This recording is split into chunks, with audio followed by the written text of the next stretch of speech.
Insuficiência renal crônica, ou rins fracos, é uma doença que acomete cerca de 10% da população brasileira.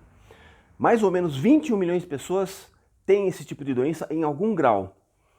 Mas pasmem, cerca de 70% das pessoas, ou seja, mais ou menos 15 milhões de pessoas, não sabem que têm a doença.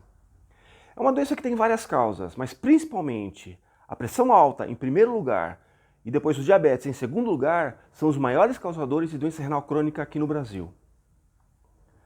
Os sintomas são vários e geralmente acontecem quando o rim já está acometido da doença.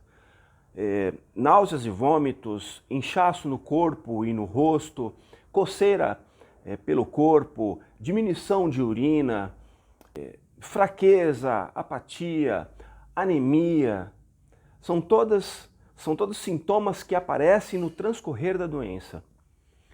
O diagnóstico é muito simples, basta um exame de sangue com a dosagem da creatinina, que vai estar normalmente alta quando existe alguma lesão renal, e um exame de urina, que normalmente mostra proteinúria, que é uma presença de proteínas na urina que não é normal, que também mostra provável lesão renal.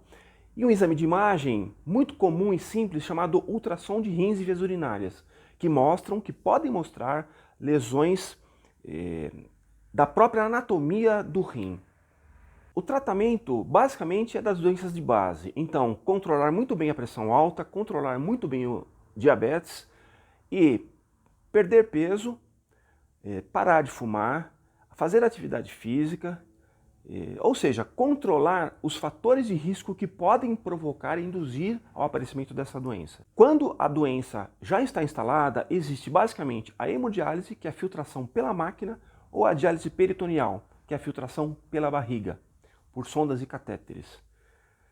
E existe, por fim, o transplante de rim, que, aliás, o Brasil é o segundo maior do mundo em número de transplantes por ano, cerca de 6 mil transplantes por ano, perdendo apenas para os Estados Unidos.